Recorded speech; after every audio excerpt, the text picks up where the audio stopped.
Hello and welcome back to the Awakening Philosophy Podcast. My name is Jed and we are learning philosophical midwifery together. Today,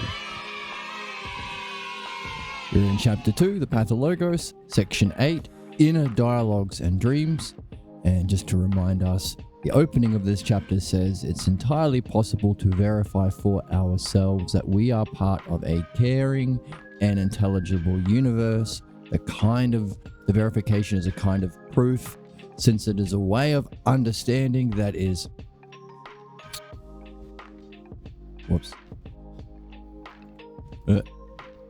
cheating, looking at my notes. A way of understanding that is based upon a realization, that our mind constantly communicates with us and for our own benefit. The communications are as profound as they are utterly appropriate to our circumstances. For while the scope of the mind is pervasive, its precision is always directed to what is personally significant. We are going to see that our choice of goals, the problems we face, the daydreams and fantasies that we have, that's what we're looking at today, and the dreams that visit us in our sleep, also what we're looking at today. Each and every one of them are like doorways into the richest source of insights into our life. What we discover through these insights is that the mind itself provides ample evidence for its own goodness and intelligibility. Caring, understandable. Good heart, good head. Good head, good heart. So as we are learning to understand through the logos and dialectic, both here and by reading Socrates, we are becoming more intelligent. Also, as we do that, we are learning how to actually be most caring. As we are reading in the Meno, you can't have virtue or being able to benefit people is part of virtue that we're reading. Without mastering the art of the logos, the dialectic is necessary. Also, using the dialectic yourself to reach your most meaningful goals is necessary as well in philosophy. To experience for yourself the good, the idea of the good. So the dialectic is not just a new way of understanding, and it's not just the learning to we're not just learning to understand following the paradigm of intelligence in the universe called the logos. It's also a doorway into these confirmations that we're talking about.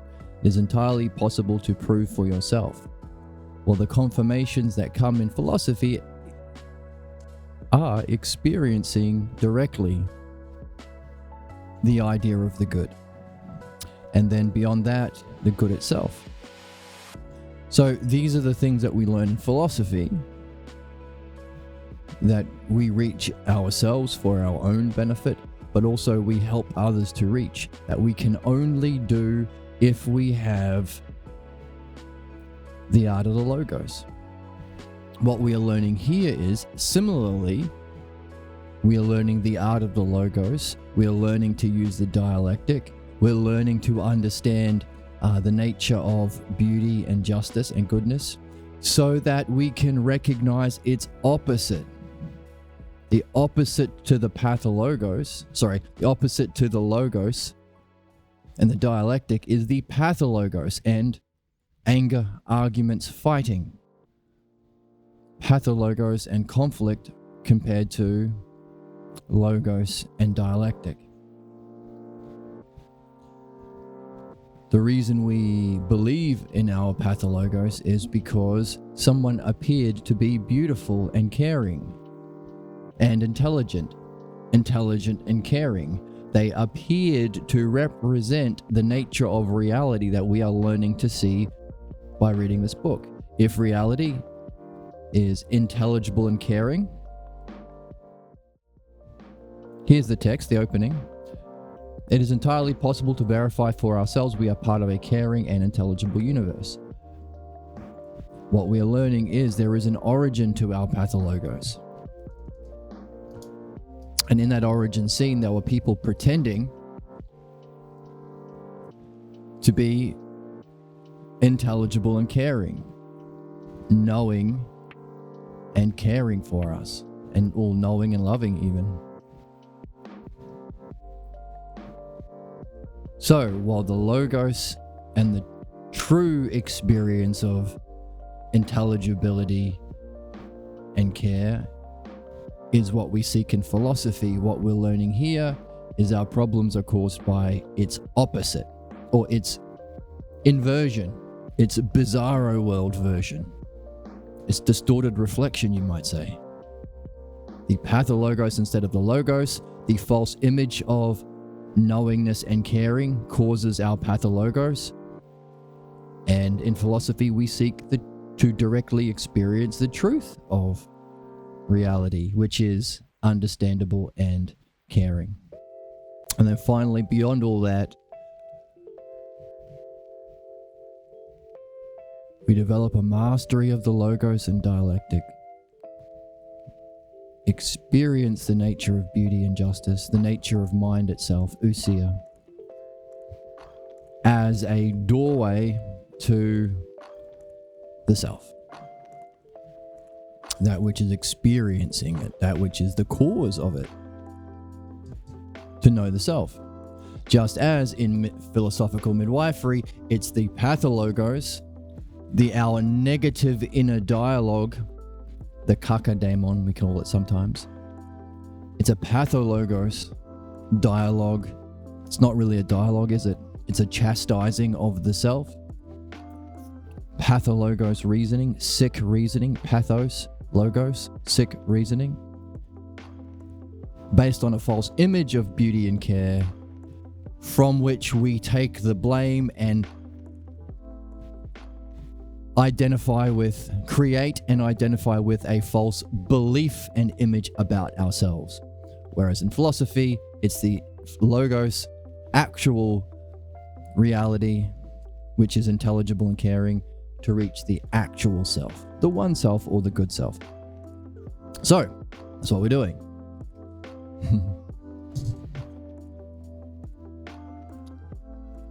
And this part here, the problems we face, of course, the daydreams or fantasies we have, and the dreams that visit us in our sleep. That's what we are exploring today. And let's fix the lights. Man. This one. So let's jump in.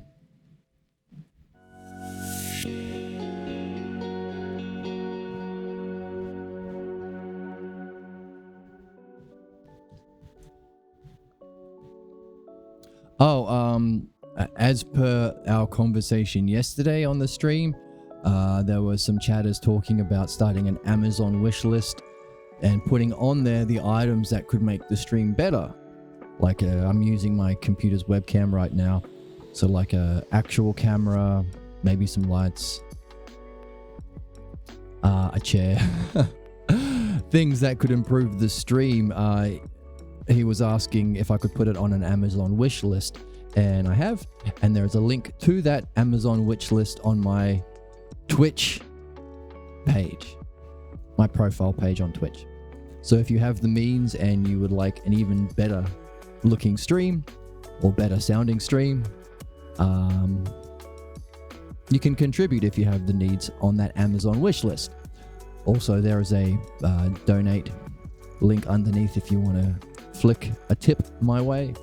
Again, greatly appreciated. Anyone who can contribute anything to the cause of making philosophy fun and more accessible, and ideally creating a community where we can honestly and supportively reflect and understand our pathologos and the nature of self together, because philosophy ain't a solo quest. I'm looking for someone to share in an adventure. There's the quest music. Also, I'm kind of new to all the equipment and things.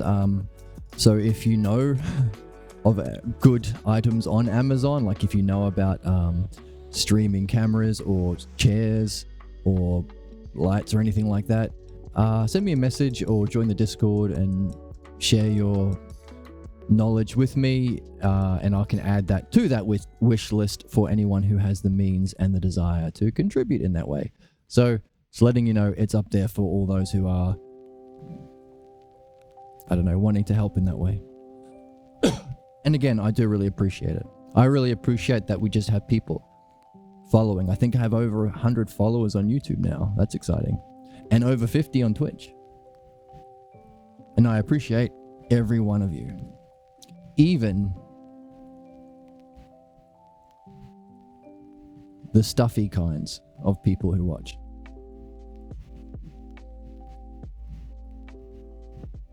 I don't know. Ignore that. All right, so let's jump in. Inner dialogues and dreams. Eighth, the most insidious influence of the pathologos plays itself out within us as the inner dialogue we have with ourselves. Those inner voices have their own roles, images. So these are some key terms that we can be writing down if we want to practice a dialectic on this section. Roles, images, and they unfold their message. They create our states of mind and our relationships to ourselves and to our reality. This dialogue, so very powerful, is the inner dialogue. The dialogue takes on various forms of the pathologos, and the tonality of these inner voices can often be recognized as belonging to those principal figures in the pathologos drama. Wow. So remember, we're on a hunt for the origin of our pathologos. We're carrying an unsuspected false belief about ourselves, image of ourselves that we think we are, we identify with. It's the main character in our dreams. It's the main character in our daydreams and fantasies, but it ain't us. It's an insult against the self that we came up with ourselves to save our false image of our loved ones being like reality. They weren't enlightened. Newsflash. But they were pretending to be caring and intelligent. Knowing. Okay, to save that false image, when they acted unjustly towards ourselves when we were very young, they created the conditions. Again, they created the milieu, the preconditions, you could say, for a certain drama that when it's time, they play out. Usually when we are in a high state or doing something for ourselves, pursuing our own self goals, or reflecting, or asking questions, or playing on our own, some form of excellence of ourselves. At this moment, our parental figures came in and said, no, bad, you're bad. They didn't say that. They put on an act. They were pretending. It was a big charade. They know they were doing it so that you walk away with a conclusion about yourself and reality to make sense of what just happened. Now, the real way of making sense of what just happened, we are learning here. They weren't good at knowing. They were taking advantage of our baby state and the fact that our soul is actually seeking intelligence and care, or to know the nature of self and reality. So they took advantage of this nature of our soul to pretend to be like reality. We either point that out and say, you guys aren't acting like parents now, you're doing this, and it's false, and it's not beautiful, and it's unjust. I'm no longer taking the blame for it. So we are on the hunt for, just turn down this thing here. We're on the hunt for the unsuspected false belief we are carrying. Again, unsuspected because we didn't put it into words. So we're learning to put it into words, but we can't put it into words until we know what those words we use to make sense of. In other words, we have to find the origin scene, put ourselves in the scene, figure out who else was there, what they were really doing, in contrast to what we thought they were doing, and ask ourselves if, given these conditions, what would have been the conclusion about myself and reality I would have walked away with to save the image of my loved ones. That's what we're hunting for. So what we're just reading here is the tonality of our inner voices can give us clues to who was there. Very valuable, if this is the most important thing a human being can do, and the most beneficial thing to himself and to encourage or facilitate in somebody else.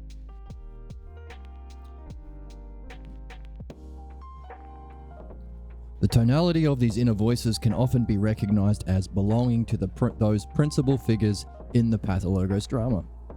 In philosophical midwifery, it has always been significant for the subject to describe these inner dialogues and compare them to past learnings. This is the simplest way to understand that we do not have a pathologos.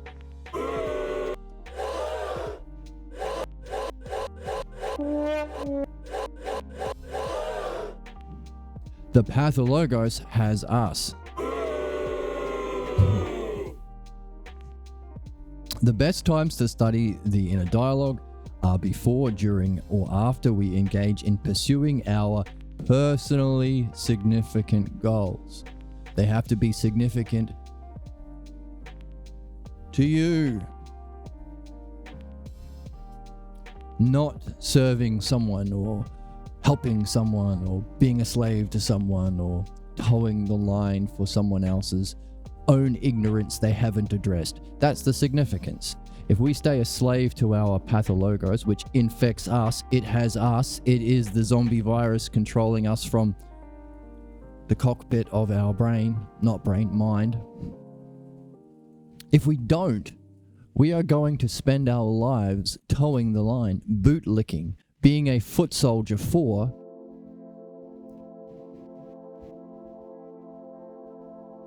the worst kind of thing. A kind of injustice and insult against self and reality that we pretend to be true so it can pass the virus on to others and infect our soul for our life, causing our negative states of mind, causing our negative relationship to ourselves, and causing a negative relationship to reality. So this is how important it is to do what we're doing. So good for us. Clap for you. Clap for you watching. Good job.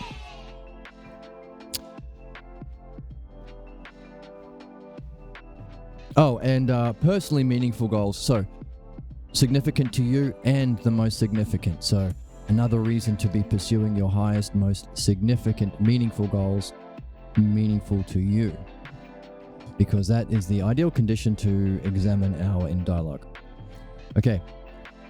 It becomes quite evident that those early patterns of thought that we are comparing, that we are hunting down, because from the origin scene, we are looking for a pattern of thought that has played out through our whole lives. We're looking for a pattern. It's a kind of problem we're on a hunt for.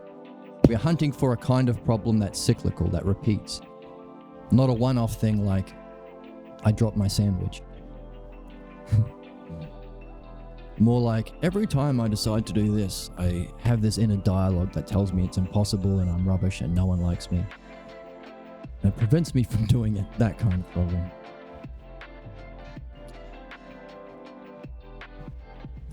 It becomes quite evident that those early patterns of thought influence our present patterns of thoughts, which in turn interfere with the achievement of our goals. The inner voice is the mirror. So this is a new way of understanding that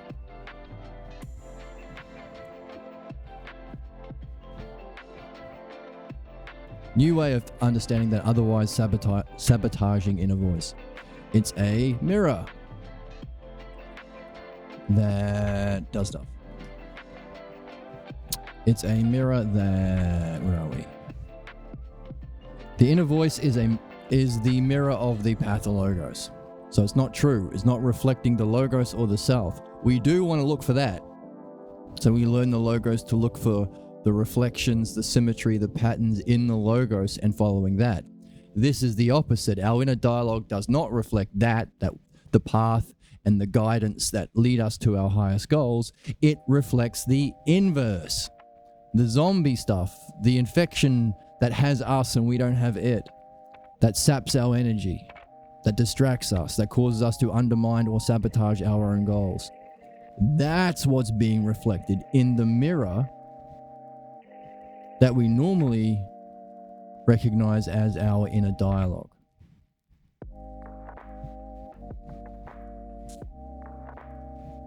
Hey, if we all have this inner dialogue and this is how it functions, it's no wonder the human race is a race of people functioning in this way. It's no wonder the pages of human history are soaked in blood, like we explored in the first chapter. It's no wonder that no one seems to be learning or growing or addressing actual problems. It's no wonder that no one seems to be learning or growing or addressing actual problems. Because we all have this inner dialogue and this is how it functions. Isn't that amazing?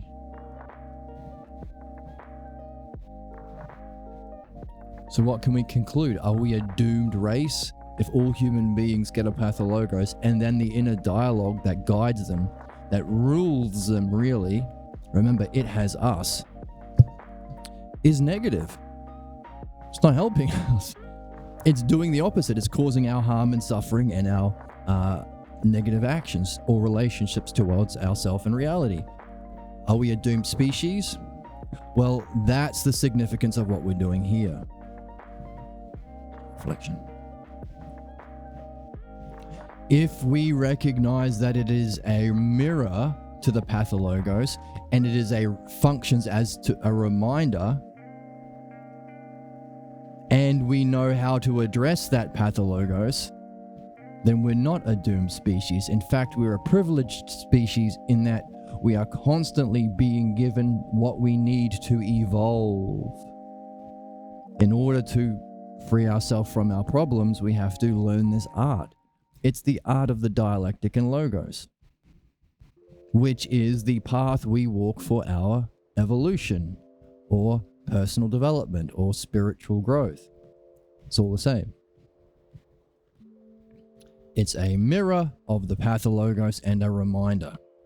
The inner voice, its messages are as dramatic, convincing, and appearingly knowing, for its voice is the echo of the past learning scenes where we picked up of that model of what it means to be actually knowing and good. That's the virus. We are seeking the conditions to do that to someone else. I want to be in a loving relationship. Sure. What was your model of loving? Yes. So as we read earlier, if you want a mature loving relationship, it has to be bound by understanding. The new way of understanding that we read, to be bound by understanding. What is understanding? It's not the way that we are taught it growing up. It is a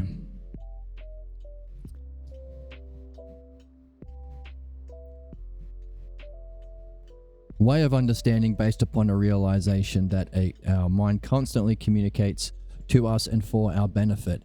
It's a kind of understanding based on this realization that we will only be able to see if we can unpack those messages and those reflections through the art that we are learning here together.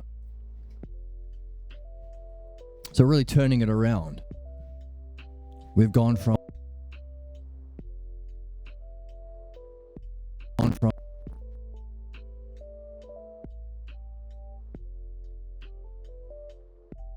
participating in our own spiritual evolution because our problems are being kept active, because we are constantly being reminded about it, because our soul will not accept the insults against the self that we carry.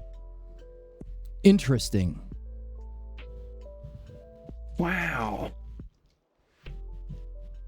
I play. Where are my sound effects? Uh-oh.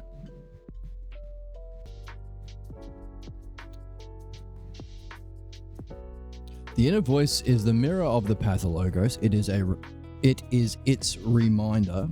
Its messages are always dramatic, convincing, and knowing, for its voice is the echo of the past learning scenes.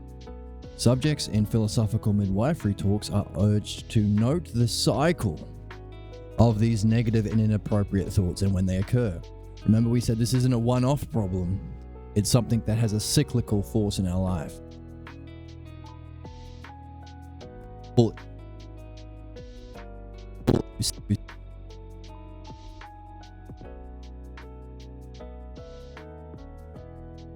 Flush, brain rot, sludge, slime. What do we call brain? Slop. A swamp of stagnant slop. That kind of cyclical motion.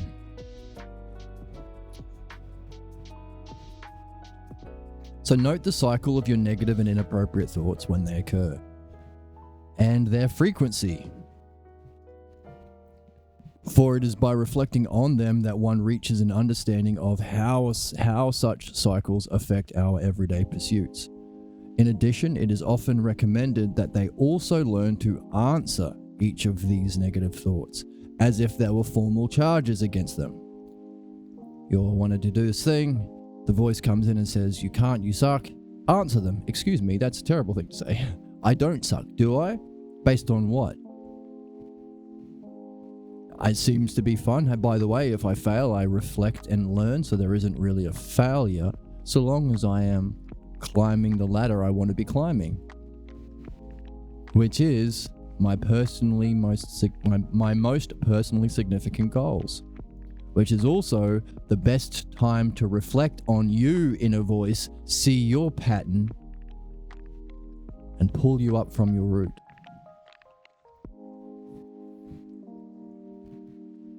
It's one way of answering them. I suppose the more that you understand midwifery and the further you go in this book, the more understanding you can bring with you in how specifically you choose to answer these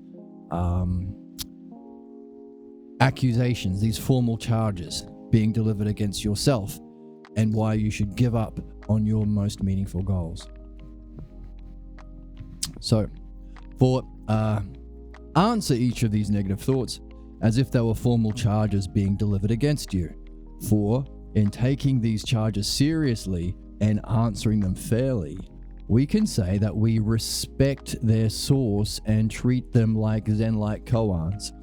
Once again, a Zen-like koan is a question that you're given by a guru in, I think, like Eastern spirituality, Buddhism, Zen Buddhism.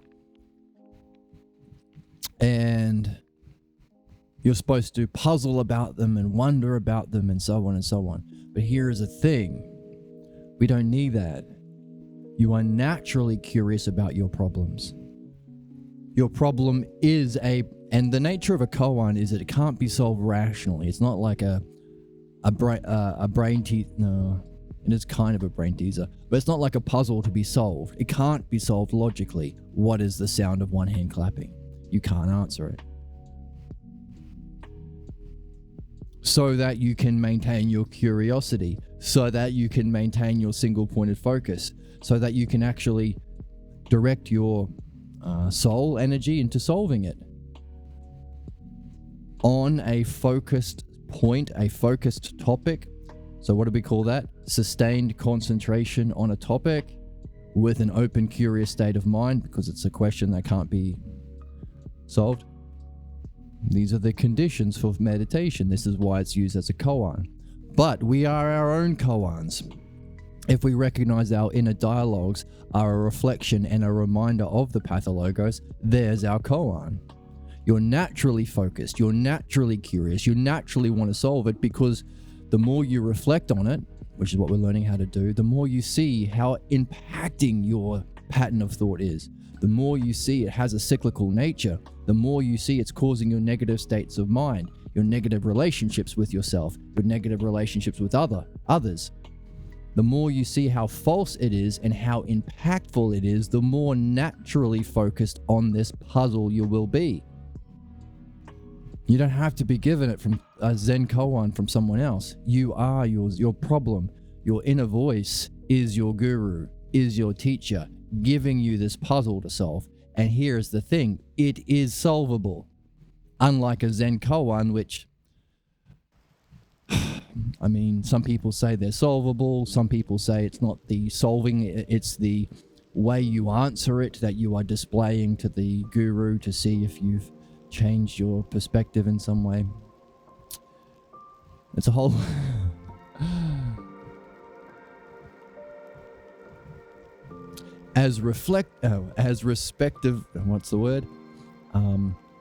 with as much respect as possible, there's a lot of fluff involved in Zen koans, and from what I understand, they don't work that often.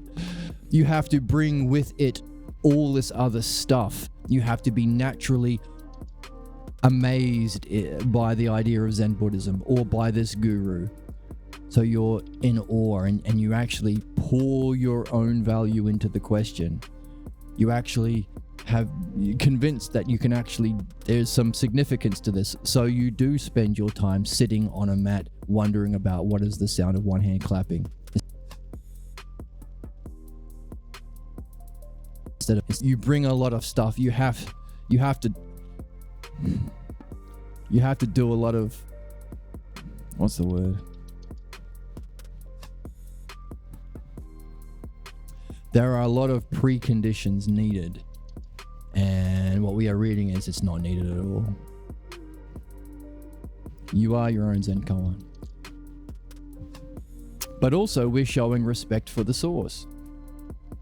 We are acknowledging that we are open to the idea that we are being sent these inner dialogues to help us solve a puzzle. And the more we test that hypothesis, the more we can confirm it in our understanding. The more we confirm it in our understanding, the more we are doing what we are promised at the opening of this chapter. The verification that we live in a caring and intelligible universe is a kind of proof, since it is a way of understanding based upon a realization that our mind constantly communicates to us, with us, and for our benefit. We carry that as a hypothesis that we have good reason to believe. We're not just believing some joker or some preacher. No. This is all based on demonstrable evidence and understandable reason that we are learning ourselves. And the more we practice the dialectic, the more we gain that understanding. And that kind of understanding leads to that realization when we see it for ourselves. And we gain all the benefit. We gain all the lovely, tasty benefit. And I've lost my... Why does that happen?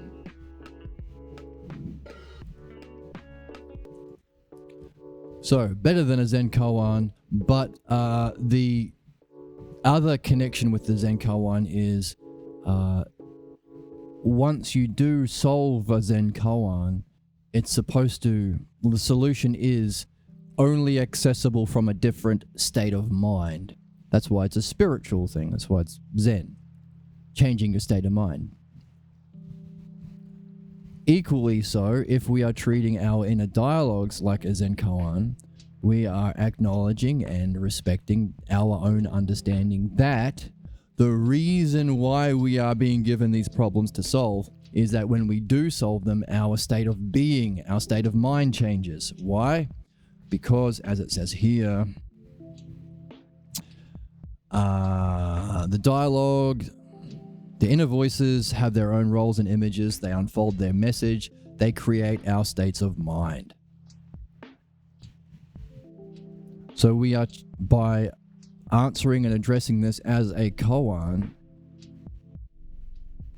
We are showing respect to, or we are following the logos of the idea that once we are free of our pathologos, our fundamental relationship to self and reality will change. Our state of mind will change. So it's a spiritual thing. In that, spirituality is about changing your state of mind.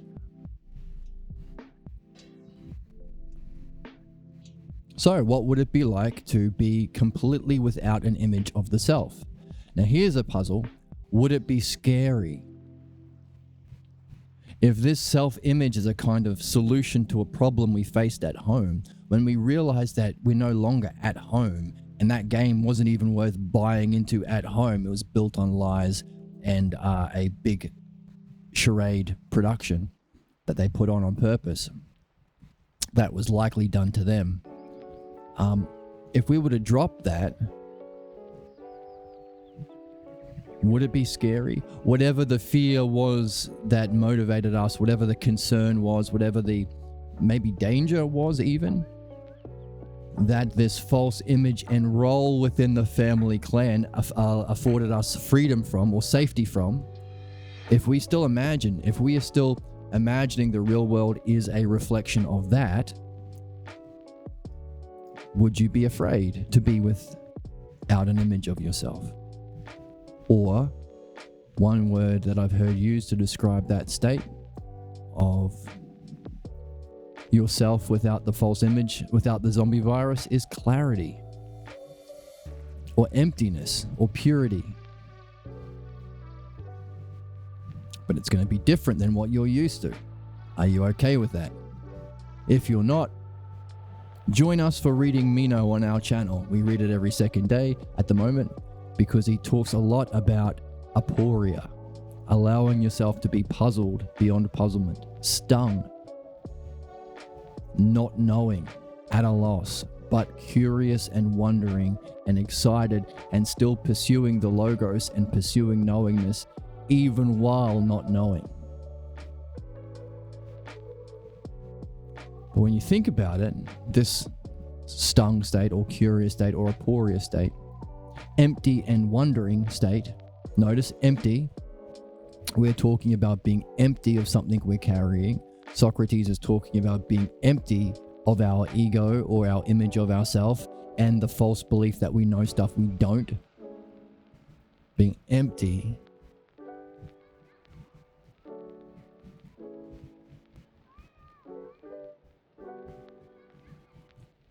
Isn't that the state of mind we're familiar with when we're playing? When you're playing, you remember playing as a kid. If you knew exactly what was going to happen, would it be fun? Or is a game where you know that you don't know, but you're excited about not knowing, and you're playing the game to find out the thing you don't know, and you're allowing yourself to get surprised, and it brings shouts of excitement. So play. A recovery of a state of emptiness of self that can engage more fully in wonder and play. Could that be where we're headed? Don't know, but it's a question that I'm carrying.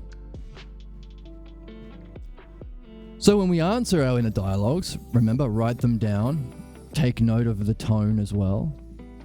Look for how it repeats psychically through your life and through your past. See how far back you can take it, but also answer them.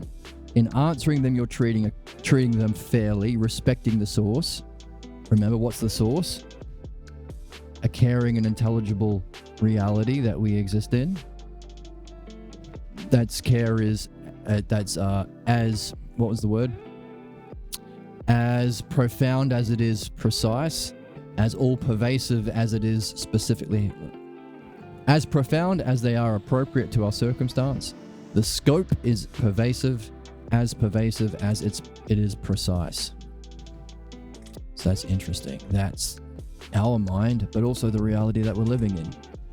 So one of the realizations could be a lack of difference between the reality we exist in and our own mind that is experiencing and unifying into an experience and making sense of as a whole that reality. In other words, our mind absorbs and makes sense and unifies the experience of reality, which turns out to be the same intelligent, caring mind, or our higher mind. But what we are doing by reading this is we are becoming more intelligent ourselves. And we are learning an intelligence that's necessary for care. You can't solve human problems without the art of midwifery. You can't learn the art of midwifery without learning how to understand properly the dialectic. You can't learn the dialectic without realizing that there is an understandable paradigm called the logos, needed to recognize it has a distorted reflection called the pathologos that causes our problems. In other words, in order to help people, you have to become more intelligent. That's what we're doing. We're becoming more intelligent with the capacity for more care. What did we just read is the realization of reality that we are promised at the beginning of this chapter. A realization that we live in a reality that is most highest, most ultimate, greatest, excellent intelligence, all-pervasive intelligence, and equally so, using that all-pervasive highest intelligence for our care. What does that mean? We are becoming like reality.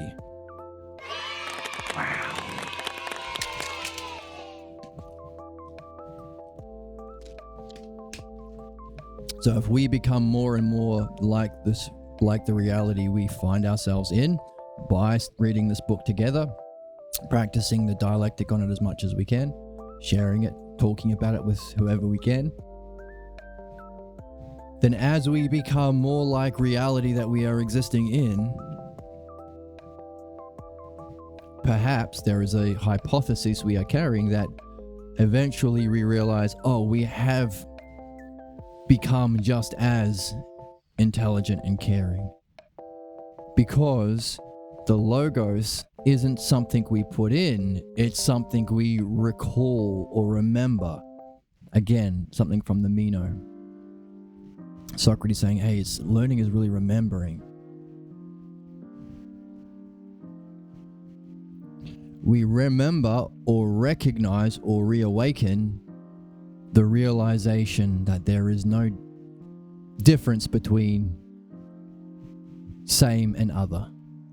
Ourselves and the reality, our mind and the reality our mind is engaging with. It's all the same stuff. It's a oneness. That is a potential realization on the horizon for all of us who stay on this quest. You're a wizard. I'm looking for someone to share in an adventure. It's a win-win. So, two kinds of enlightenment experiences we've mentioned that are possibly on the horizon for those who engage in this text with integrity and want to learn it and master it with integrity. The two kinds of enlightenment experiences are the two kinds of enlightenment experiences. Being, or that realization of a oneness between your mind and reality, or mind knowing itself as a oneness. And normally what's talked about with the other kind of enlightenment, the cause of them, a cause of mind, or the self that's experiencing mind, the state of self. That's the empty or pure or clear state, which is considered higher. So that state would be the 9th and 10th ox herding pictures of Buddhism, talking about Zen Buddhism, whereas the experience of recognizing you are a oneness with the same intelligent and caring mind that is reality, that's the 8th ox herding picture, or the second hypothesis of Parmenides. That doesn't make sense for you right now, that's okay. I'm going to keep saying it. It's going to go into your mind somewhere. And then once you see it, it'll hopefully make sense, or it'll pop off, or it'll be like a Zen-like answer. So don't worry if you don't understand everything I'm saying. stay in the game. Stay in the game. The practice of writing down these inner dialogues, and that includes writing out our fantasies, becomes a way of seeing the pathologos as the structure from which these thoughts are generated. So once we look for a commonness, a sameness, repeating themes, repeating cycles, that tells us that there is a common source, just like in philosophy. A beautiful person, a beautiful painting, a beautiful landscape, they must have a common source. What is beauty itself? Socrates will say, do a dialectic on beauty itself. We would say, well, using what terms? And I've never met any teacher teaching anything about beauty itself. Where am I going to get the material to structure my own dialectic on beauty itself? And that's why we read Socrates. He gives us the things that we need to use to solve puzzles. Just as our mind and this text gives us what we need to solve the puzzles of our problem. So, in recognizing that there are many beautiful things in philosophy, we look for its course from which they're generated. Equally so, when we realize there are many instances or examples or divisions of our problem repeating, we realize, there must be a source. There must be a structure of thought from which these problems repeat and manifest in all these different scenarios. That's a way of seeing the pathologos, the structure from which all these thought forms are generated. The pervasive impact of the pathologos can be seen.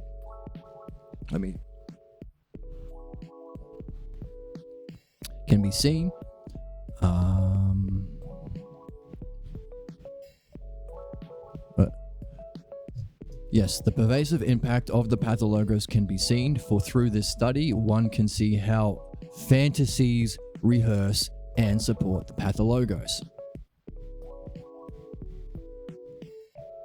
So we have been this week, or for this month, the month that we are in right now, is the month of keeping an eye out for fantasies. When are you distracted from whatever it is you're doing to go on a fantasy tangent? You're fantasizing what might happen in this or that scenario. Keep an eye out for them. Take a note of them. Is there a pattern? Who's the main character? How did it start? Look out for that. And don't indulge it. Don't indulge your distracting fantasies, because again, they're not real. You shouldn't be practicing them, because what they are is a practice or a rehearsal and a support for the pathologos. Okay, and let's talk about the other kind of fantasy. If you are engaged in some sort of romantic encounter with someone,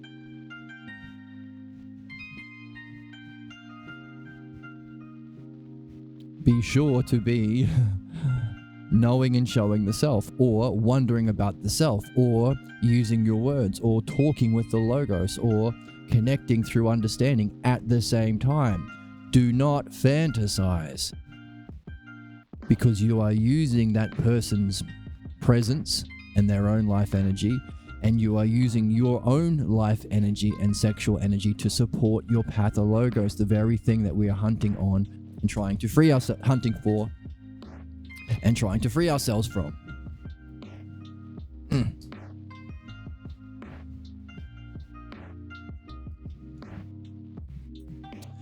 Fantasy life is made up of fragments of our unfinished past. So very much like puzzle pieces. Highlighter.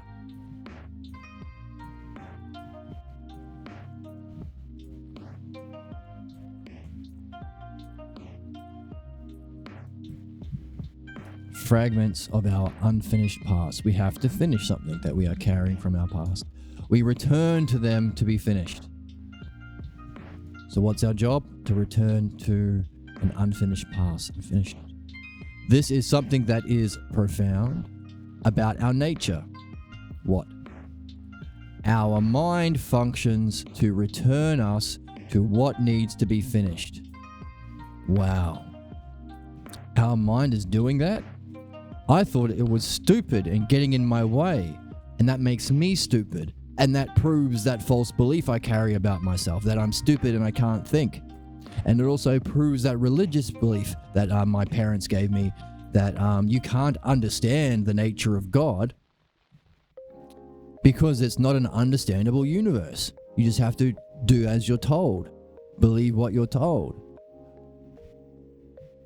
But if our mind is actually communicating in this way that we can recognize and understand, and is doing everything in its power to help us understand, then anything that says understanding is impossible, anything that says God works in mysterious ways, anything that says you can't know the divine, anything that says shut up and believe and just believe what we all believe, is false and harmful, because it is preventing you from doing the most important thing that you can do, and the thing that removes harm and suffering, and the thing that frees us up to reach our highest goals.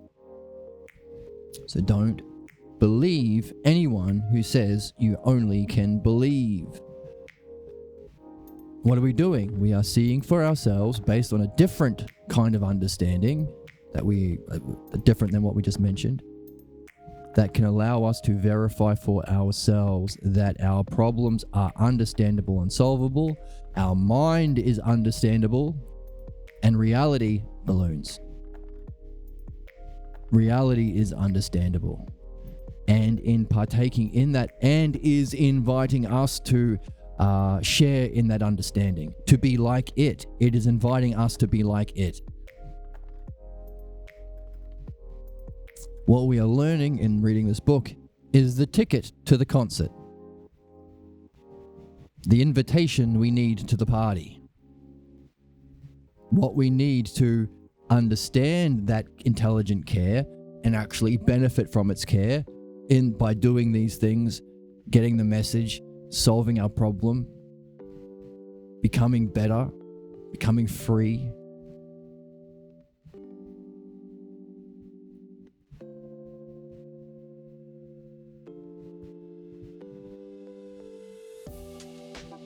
But also learning about the reality we find ourselves in. And by sharing in this activity, we are becoming like the mind of reality. Until we return to what needs to be finished, until this is completed, we are stuck in a pathologos. We have to finish what we started. We have to. We have to take and bring to completion what we abandoned. What was our highest dream or our highest self goals we were pursuing when we abandoned it to be a shit kicker for the family ignorance? We have to continue our own development. Lots of haves. Have to. So maybe this isn't just an option. Maybe you're in it whether you like it or not. If this is universal, and it is. We have to continue our own development from our highest point. We have to understand why we sacrificed our vision before we can reclaim it. So we started with a vision that we were developing when we were babies. We have to understand why we sacrificed that vision. And we've been talking about getting a role in the family and, some safety from the rewards and punishments that were part of the milieu or the way of being of the family. Not be murdered by the God King. Remember we talked about yesterday, I think it was, or the last podcast for midwifery, we talked about how the role our parents are cosplaying when they act unjustly towards ourselves while pretending to be just. We talked about that role, if you were to see it in Dungeons and Dragons or something, or Baldur's Gate. The role of the priest king. Two people that we allow in our society to just make up bullshit and oppress people through it by pretending that their personal ignorance and pathologos are true and justify any sort of violence and oppression to serve that zombie virus. A king is ruling not because he has an art or because he can show benefit or because he has mastered this art of midwifery or his mind has become like the intelligent and caring mind of reality. No, these would be actual qualifications that if we were reading this book, and luckily for us we are, we will soon be insisting for all our leaders. King just doesn't say that. King says, God said so.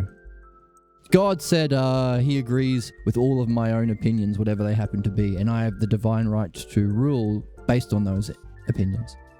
Same thing with a priest. Same thing with religion. God told me that blah, blah, blah, blah, blah. You need to give me money. I should be the priest king. I should be the priest. I should be the authority. Talked about that last time. That's the role. So, why do we sacrifice our vision in the face of this role of the pretend king priest? Even actual kings and priests are just pretending. They're just playing out their pathologos like everyone else, just with more power behind it, more influence to hurt people. Anyway, to progress in philosophical midwifery can easily be measured. So progress can be easily measured by subjects as they see that the changes in their fantasy life parallel the changes in their everyday world. That's interesting, okay? So now we're taking the wheel of our own psyche. We're taking the wheel of our own thoughts and images that come up during our life. We're taking the wheel of our soul by recognizing when fantasies come up. And instead of indulging them, which is again being a foot soldier, being a prison warden for our own imprisonment, because you are rehearsing and supporting the pathologos if you just allow yourself to go on these fantasy tangents. Now that we've stopped doing that, we're taking the wheel, we're taking the control back from the zombie virus, and writing out and reflecting on and looking for patterns in our fantasies, getting clues about the origin scene. Then what we will see apparently is our fantasies will change in a positive way that will parallel the changes in our everyday world. Our life becomes better if we are no longer rehearsing the cause of our problems by indulging in fantasies, and our fantasies will change. That sounds amazing.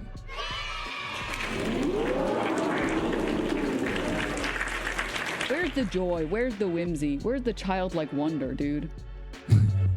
More joy and whimsy and childlike wonder is present for us in reading that, because it means we're not stuck in our fantasies. We're not fighting. Here's the thing. A pretty neat way of understanding true philosophy and modern philosophy, what people think philosophy is currently in modern times, is the difference between Socrates and the Stoics. From what I understand, the most popular philosophy from philosophers and stuff on YouTube and think is Stoic philosophy, which is the language of the logos, using words like justice and courage and temperance, but without any of the metaphysics, staying in the physical world, without acknowledging we have a soul, there is a realm of being that we are here to know and we need to know, and also know its reflection caused our problems. Can't give up on that. And even that's a doorway into what is beyond knowing. Stoicism cuts all that out. And they think to be just or courageous or temperance is a kind of fight against yourself, battle against yourself, struggle against yourself. But what we're seeing is bullshit. Fuck off, Stoics. Really quick, I've been thinking about how in the last stream, I was wondering, was I being a bit snappy with the guy who came into the chat and just parroted religious nonsense that is harmful and totally antithetical to everything we've done on our channel? And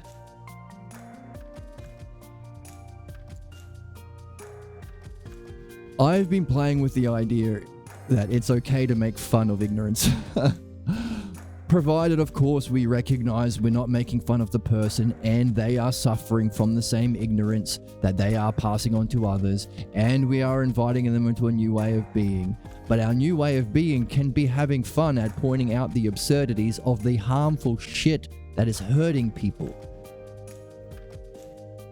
and killing our species. You can make fun of that. It's okay, is the theory I'm playing with. So I'm having a lot of fun saying things like, fuck off, Stoics. It's funny because a lot of the mainstream philosophers realize to be mainstream or to be successful or to get a lot of likes or to get a lot of people subscribing to my seminar, I have to cast a wide net. I have to appeal to the ignorance and false beliefs, false images, and pathologos of as many people as I can.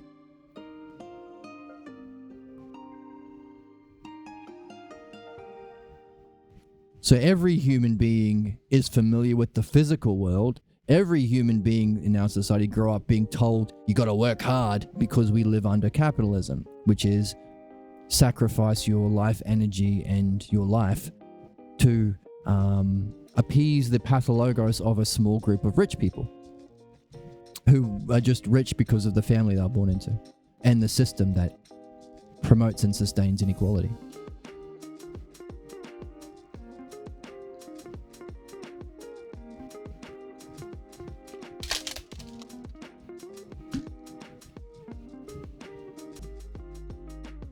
So because we are familiar with this struggle, and because a catchphrase by the king priests used to oppress us in our society and our pathologos is there is no spirituality. There is no realm of being. You can't know anything for certain. It's all a matter of opinion, and my opinions rule because I'm the god king, the priest king, and I'm going to use violence to inflict my pathologos as though it's true. In other words, we reject logos and being. Stoics reject logos and being. Our pathologos has to defend itself from what threatens it. What threatens the pathologos? The logos. Understanding, knowing being, knowing what's beyond being and the cause of being. So what? So if you want the safest, most milquetoast, baby powder, watered down trash philosophy that's going to appeal and not threaten anyone, take out the logos, take out being, take out the self, take out everything that distinguishes philosophy as philosophy. These are all the defining characteristics of what philosophy literally is. The logos, the dialectic, being, truth, self, progression through states of mind, progression through states of reality, insights or remembering or recognitions into higher and higher states of being and reality and self. Take all of that out and you've got Stoicism. You've got modern philosophy. You've got the thing that will not ruffle anyone's feathers. We're saying things like, oh, all religions are bad by definition because they're based on beliefs and prevent understanding. And understanding is what you need to solve problems and reach your highest goals. Therefore, all religions out. A Stoic or a modern philosopher would say, actually, everyone can keep their religions, and there's no problem with the way people believe, and there's no problem with faith or cults or religion. Every religion is great. Buy my course, because what we can do is try and find the logos within your tradition. Ooh, you don't have to challenge everyone. You can still be a good member of your clan or your family, or a good prison warden for your sickness. You can be a good foot soldier for your zombie virus. That's modernism. Don't say anything. Don't offend anyone. Milk toast, baby powder, watered down garbage.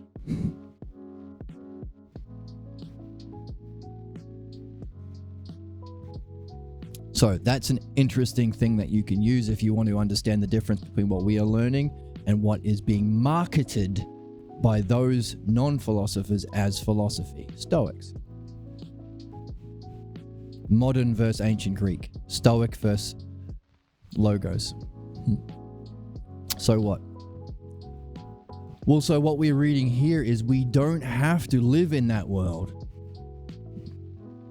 of physical suffering and struggling against our own nature.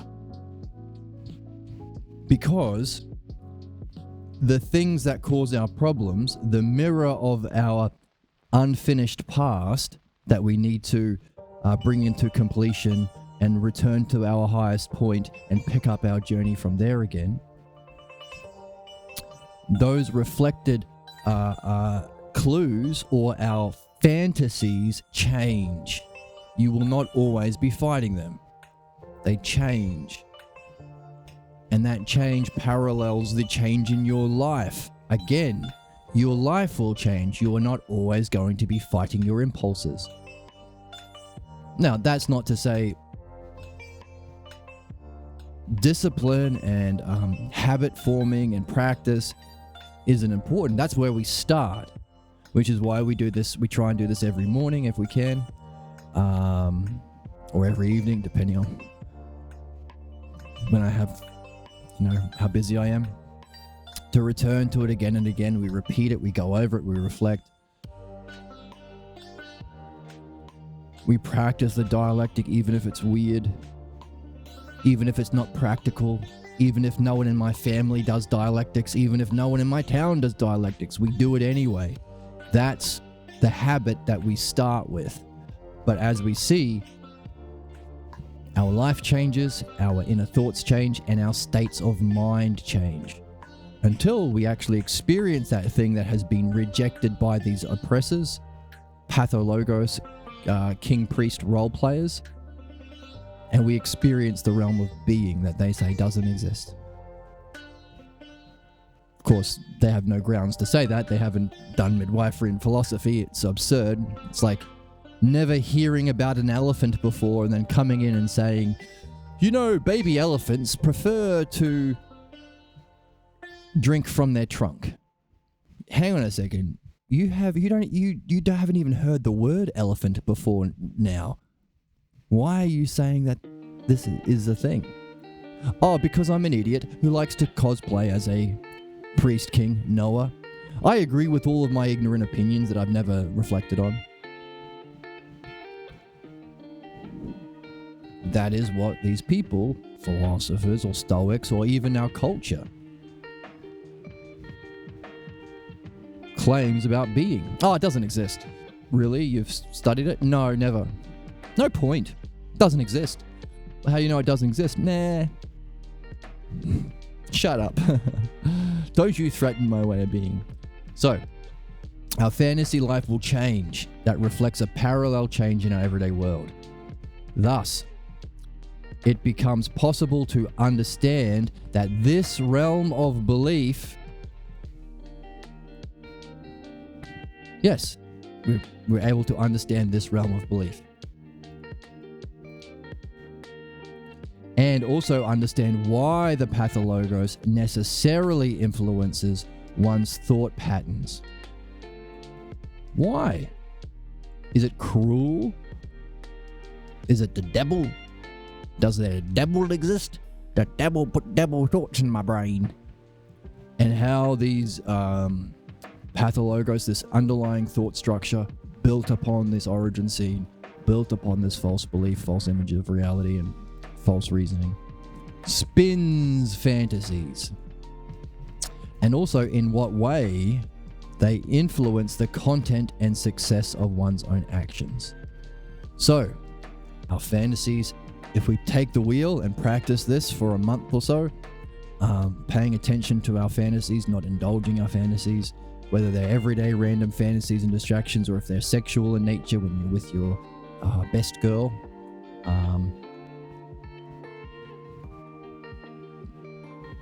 And instead take notes of them and reflect on them in this way that we've been describing. What we're seeing is, well, we'll see how the structure of thinking that underlines the manifestation in all these ways influence the content and success of our actions. If it's affecting our state of mind, if it's affecting how we think, if it's affecting how we relate to ourselves and others, of course it will influence what we do. And of course it will be the causal, it will be the greatest influence on whether or not we succeed or fail. And also we want to see how this underlying thought structure we call the pathologos spins fantasies, but also why.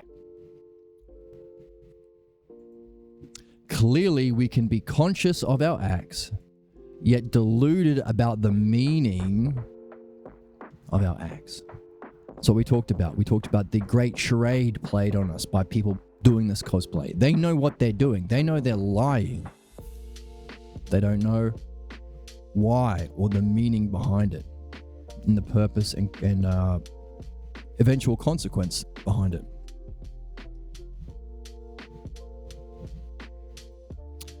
So, conscious of our acts, yet deluded about the meaning. Man is asleep. Interesting. I've been using zombie, but we're using asleep here. Man is asleep to the meaning of his life. I thought there was no meaning of life. That's what my daddy said. My priest says, anyway. Priests sometimes say that there's meaning, and it's giving them money or worshipping Jeebus. But we are asleep to the actual meaning of life. And if we are to awaken, we must, so we are awakening, just like the name of the channel, Awakening Philosophy. Very excited. We love when we hear the word from the name of the channel. Wow. It's a win-win.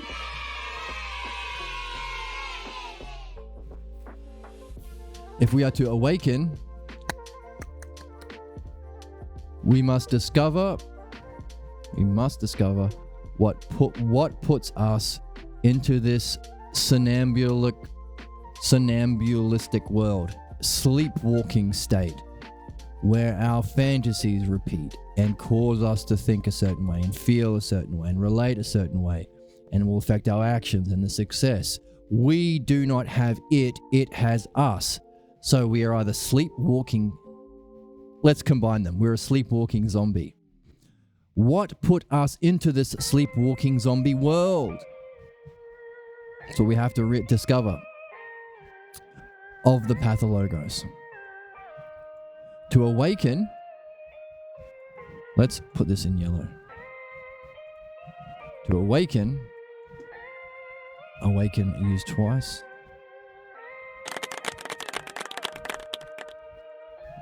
To awaken is to be aware of the realm of meaning. You're going to be aware of the realm of meaning. What's the realm of meaning? And to further our own development. To pursue our development means we must pick up from the point where we stop. So we talked about these ignorant fools telling us things like there is no logos, there is no self, or there is no reality. A rejection of the first hypothesis, self, our highest goal. Second hypothesis, the brilliant light of being or mind recognizing itself as a oneness. That's where our model of beauty and truth exist. That's true knowingness. That's true learning, says Socrates. And they will reject the logos, the understandability. It's all just opinion. It's all just perspective. It's all whatever you want it to be. Up is down, backwards is forwards, whatever. Who cares? Let religion exist. Let Nazis rule America. Who cares? There is no meaning. Blah. But also, I want your money, and we're going to ignore that principle, because there is meaning when I'm counting how much money you're giving me.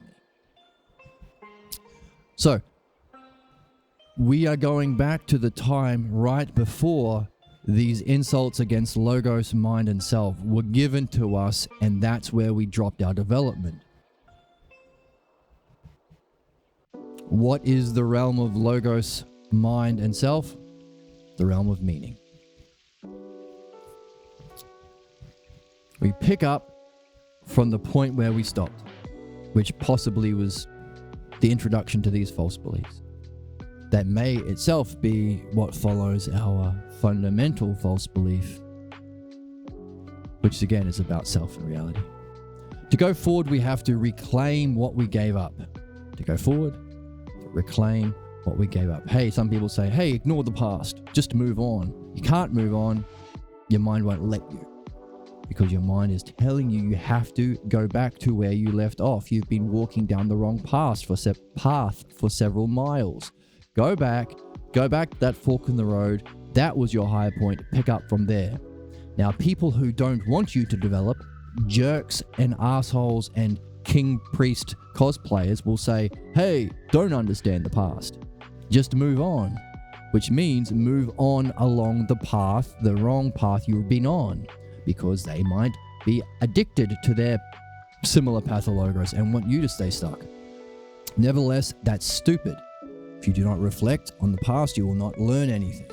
If you do not reflect on your experiences, you won't be practicing ousia. You won't be practicing the dialectic. If you don't reflect on your past, you won't recognize the patterns that point to these puzzles that we are here to solve, both about self and reality and philosophy, but also about our problems here. So if you do not reflect on your past, you will stay stupid, ignorant, suffering, and doing harm. Is how you would answer one of those thoughts that says, don't reflect on the past, just move forward. So that was an example of a thought that would come up kind of like a daydream or in a dialogue thought that might prevent me from doing this thing here. And that was an example of me recognizing it and answering it. Hey, bollocks to you. Here is the reasons. By the way, what do you have to protect by preventing this kind of reflection on the past to develop understanding, ousia, and growth? Is it just that you are a sleepwalking zombie yourself and you want to infect me with that same virus? In other words, who did it to you? So, to go forward, we have to reclaim what we gave up. This challenge is a common theme. It's a challenge. So it's an invitation. You're a wizard, Harry. I'm looking for someone to share in an adventure. This challenge is a common theme in midwifery because of the need to test our understanding of our dreams and to confirm our own vision. Okay, we haven't been talking about dreams yet, so I guess he's throwing in dreams. I guess we get similar messages from our dreams. Unless he's using dreams in a different sense. No, I don't think so. So, fantasies and dreams. Right, so to go back and pick up from where we left off and see if we can move down that path that we should have been on is a way of testing our understanding. Remember, it's not just about definitions. It's about demonstration too. It's a way of being. You have to confirm your vision. The self will suffer, or no, in numerous ways, or no, for harboring fictions about itself. You can't call yourself a name that diminishes the self. What? I mean,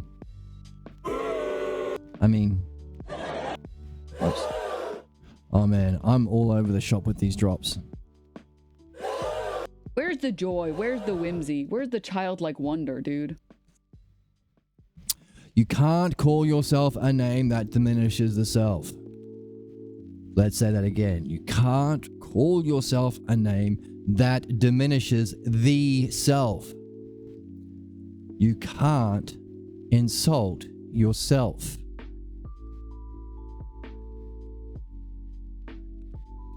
Hey, you want an easy way of answering any of those internal dialogue thoughts? This sentence. You can't call yourself a name that diminishes the self.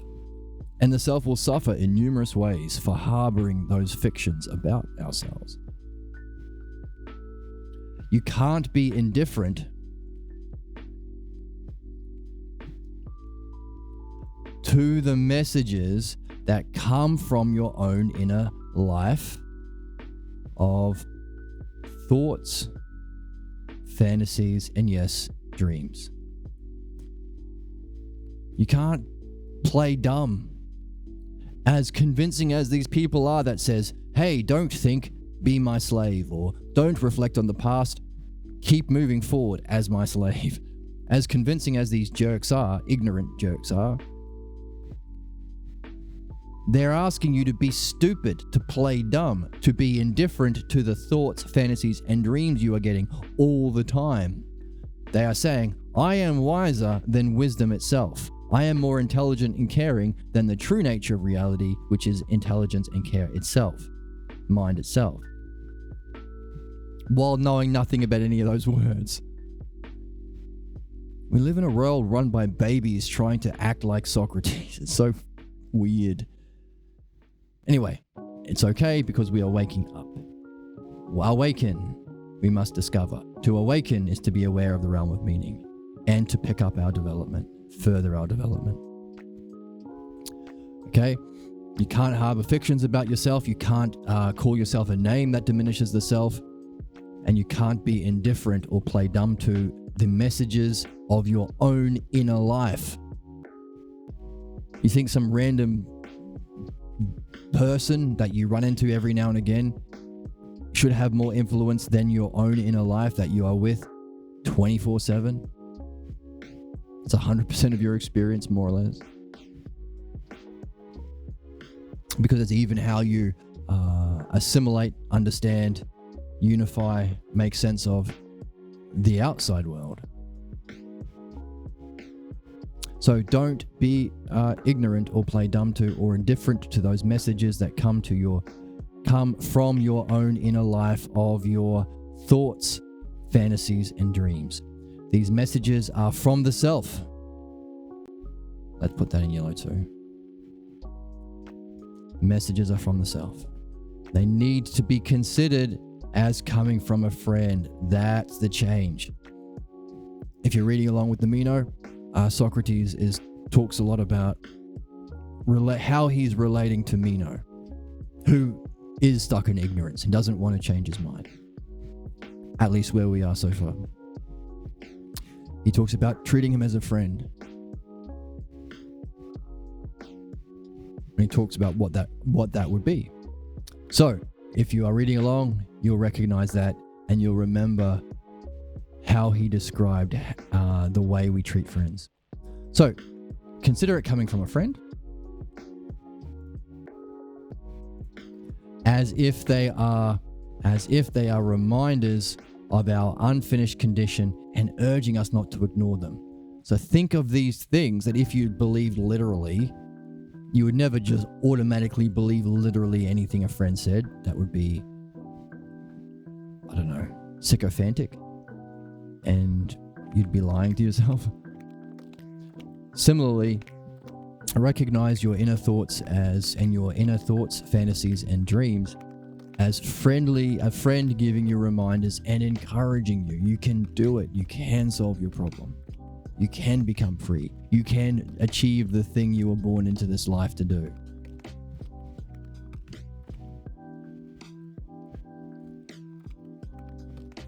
You can wake up from the sleepwalking zombie life.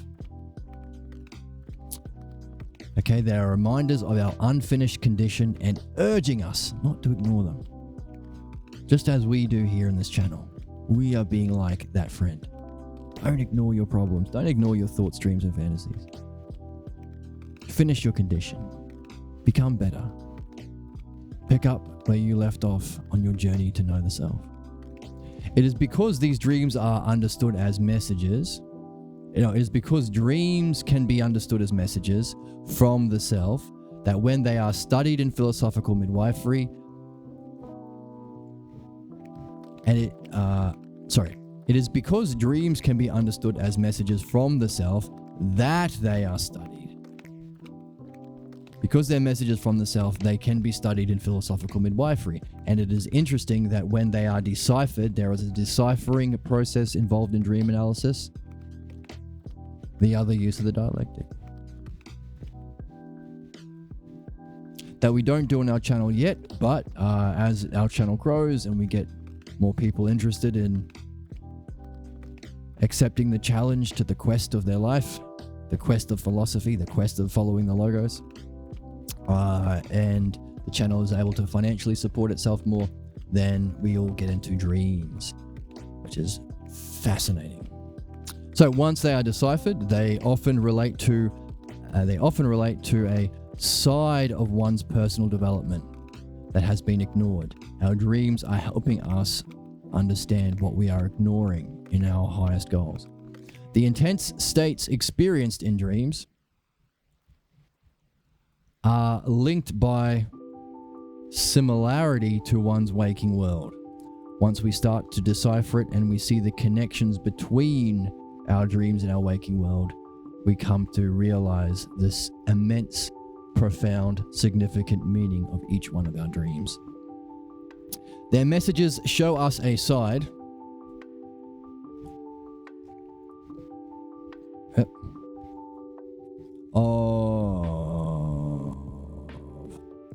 of our condition that we ignore in our waking world. So we've seen this is a second similarity. We've seen our fantasies change in a way that reflects the change in our physical world. Just as our dreams show us a side of our condition that we ignore, that we are also ignoring in our waking world. When images and drama are explored in terms of how they function, demonstration, the meaning often becomes obvious to the dreamer. Similarly, you can apply this to your inner thoughts. You're not taking it literally. If your friend said, hey, give up on football, you wouldn't take it literally. You wouldn't treat a friend that way. But if you look at how he's functioning, maybe the meaning becomes obvious. Oh, you're functioning to sabotage my soccer development because your team is playing my team on the weekend? Oh, I see what you're doing. Good thing I'm not mindlessly believing everything you say, inner voice or friend telling me to quit soccer. Good thing I'm not taking you literally, inner dialogues and fantasies or friend saying that. Good thing I'm looking at how you are functioning. In philosophical midwifery, we use the same approach to dreams. Wow.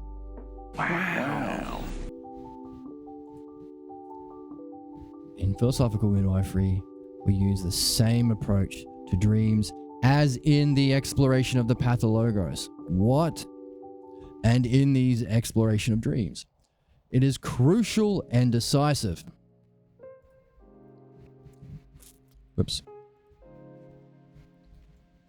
That subjects come to recognize that their own development becomes the subject of their dreams. So when we get into this dream analysis, hopefully we will,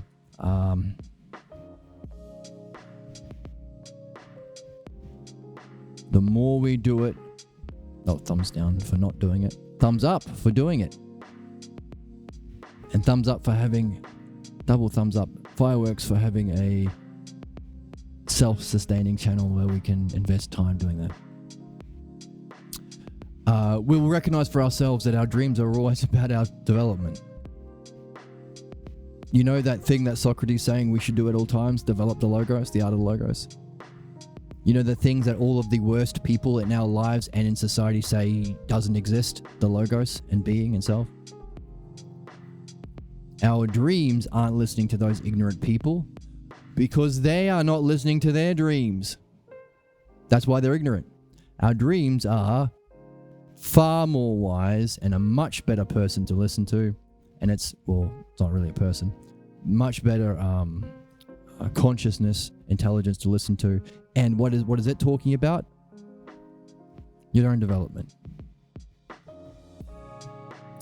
Some dreams give them a glimpse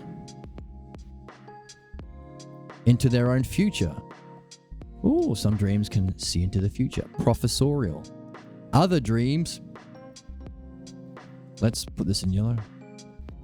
Other dreams capture the dynamics of being trapped in beliefs and present the horror of your condition. Indeed, once we see our predicament in dreams and in the waking world, that's what we have to do. Once we see our predicament in dreams and in the waking world, and then see the effect of those pernicious, sinister beliefs, we may enter a new state. Whoops. Okay. All right. So dreams are about our personal development, which we would assume would include what we need to see about our problem and what we need to see about our following of the logos, philosophy, midwifery. It's likely dreams are going to be about those two things. They can also give us a glimpse into our future. Other dreams capture the dynamic of being trapped in our problem, trapped in beliefs, and the horror of that condition. But once we see our predicament in dreams and in the waking world, and then see the effect of those pernicious beliefs, we may enter a new stage and wonder if we can live without the chains and the security they bring. Isn't that amazing? We were just talking about that at the start of today's podcast. If what we're seeing leads to a state of emptiness from our false beliefs, emptiness from a freedom from distracting thoughts and fantasies, no image, no projection, no interpretation that diminishes ourself and our goals. Could you do it? Could you let it go? Could you allow yourself to be empty? Because there must have been some fear or some imagined need we were meeting, or even real need we were meeting at the time, that this image, this false belief, this role, this mask helps us meet. When you take away that mask, are you going to freak out? Are you going to be okay with being puzzled or stung? And Socrates talks about this in the Meno. He calls it aporia, being completely at a loss, but puzzled and wondering and seeking through the dialogue, even though you are puzzled and don't know. Like a Zen koan, only with the logos. Can you be empty, wondering, and stung? In other words, to quote a great philosopher, Where's the joy? Where's the whimsy? Where's the childlike wonder, dude? can you exist in a state of joy, whimsy, and childlike wonder? Which you can only do without the chains. This new stage of Where's wonder. the joy? Where's the whimsy? Where's the childlike wonder, dude? You can enter a new stage and wonder if we can live without the chains and the security they bring. In brackets, the procedure for exploring dreams according to the principles of philosophical midwifery is being prepared in another work and will soon be available.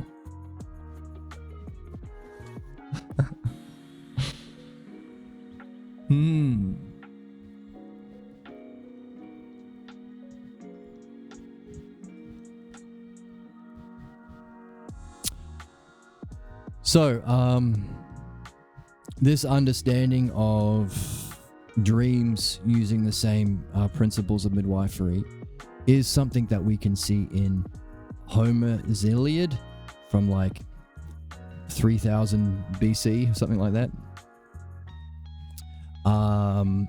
There's evidence that Socrates knew about dream analysis, and there is evidence that we lost it after Socrates. Socrates, who was killed by the state for listening to his inner dialogue, specifically the other inner dialogue, the daemon, that's the voice of the Logos. So he was killed for doing philosophy and not following the official religions of the state. They killed the best human being. When Plato was only 23. So maybe Plato didn't get far enough along to learn the art of midwifery before he was killed, or maybe Plato was pissed because dream analysis is part of the Homeric tradition, which the government officially follows.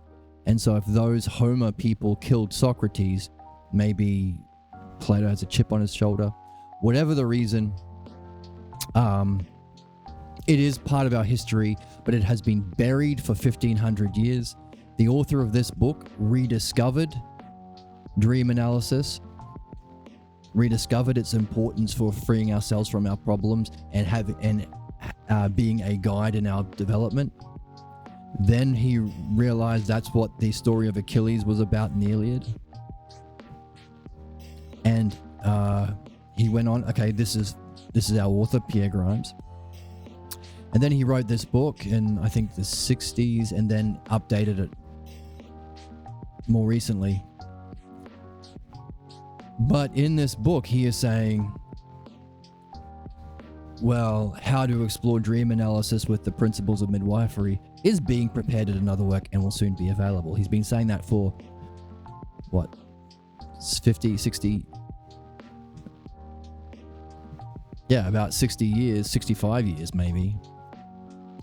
Jesus, that's a long time. When was this written? Maybe I got my dates mixed up.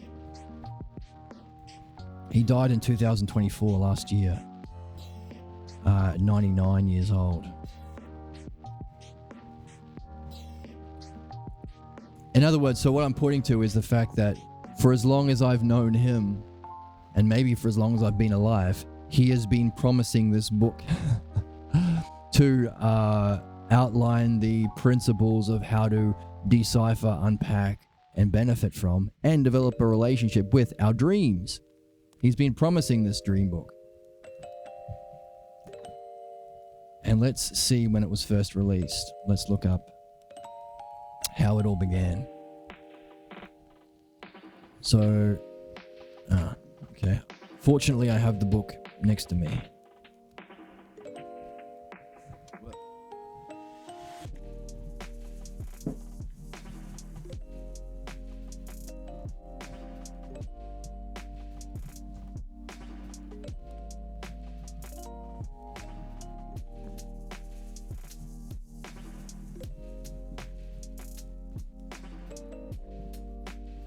Found it.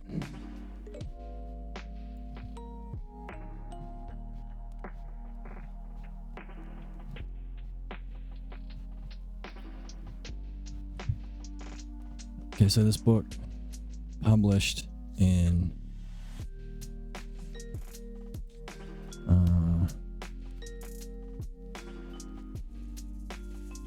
not the 60s.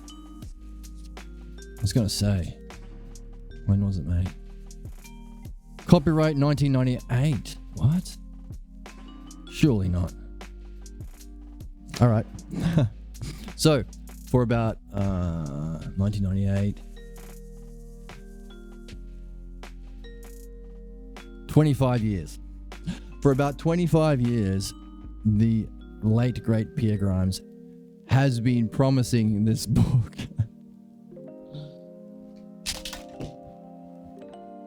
And then he went ahead and died last year.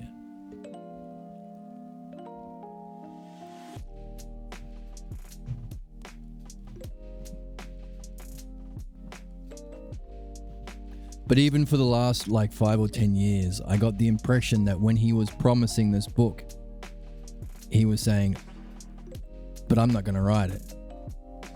Or someone's going to write it. In other words, he's not promising he's going to do it, but it's going to be released. The procedure for exploring dreams according to the principles of philosophical midwifery is being prepared in another work and will soon be available. Doesn't say who it's by.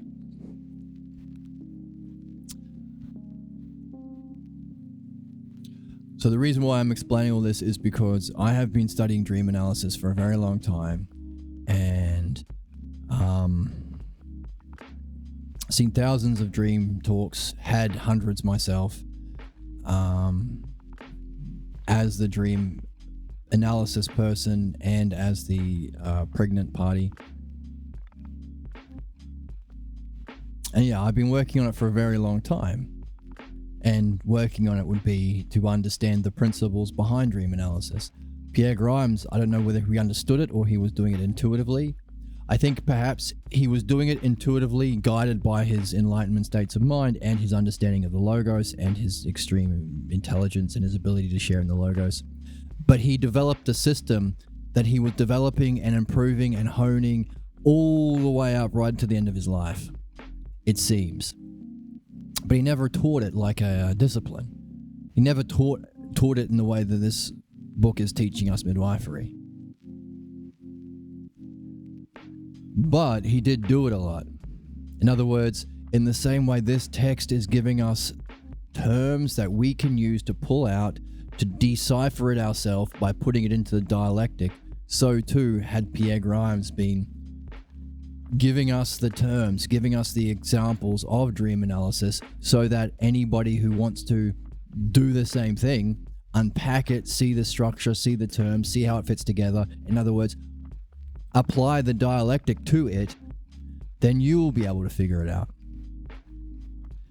And yeah, so it's interesting that we've been talking about today if this channel is able to financially support itself, we will have the time to be able to get into this very, very significant art of dream analysis. It's funny that we were just saying that, and now here he's saying someone is going to prepare a work to show exactly how to do that. In other words, it might be us. We might be the ones who prepare this work that takes everything we're learning together as a community. Wherever you are along, you're in the game. If you're in the party, even if you're a level 1 hunter, you're in the party. I'm looking for someone to share in an adventure. If you're in the game, you're in the game. So, our community here in the game, maybe we are the ones who are going to prepare this work to show you how to do dream analysis. Notice, this is not dream interpretation. Anything you read online about what symbols in your dream are about, it's garbage. The same way Stoic philosophy is garbage. Because dream interpretation is whatever you want it to be is true. And that's not understanding, that's just making shit up. And if our dreams are an expression of the highest level of intelligence, we can't be baby-brained if we're going to understand it. Just like in our reading, by reading in the way we are,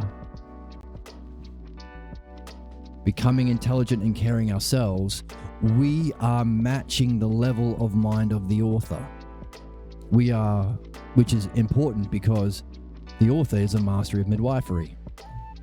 So too, when we do dream analysis, we have to match the level of mind of the dream master, the intelligent, the caring, profound, precise, pervasive intelligence and providence or care that creates our dreams. We have to match it in our exploration of the dreams, which means you can't just make shit up. You can't get Oprah's book of dream interpretation. Oprah's level of intelligence is nowhere near. It's not even the same ballpark as the intelligence that crafts and gives us our dreams and communicates through our inner dialogues, fantasies, and dreams at all times. which means we have to actually learn a language. And if it's sharing in the logos, it's going to be the language of the logos and dialectic. And if it's going to be the logos of the dialectic and the logos, if it's going to be the logos and dialectic, it's going to be true and it's going to have an effect on our life. And if we follow it, it's going to change our way of being, our state of mind, our goals, and as we read, our inner fantasies and dialogues will change. In other words, you're not stuck. It will change as you do. Just as your dreams will change as you do. It will reflect the problems that you are facing in your everyday life.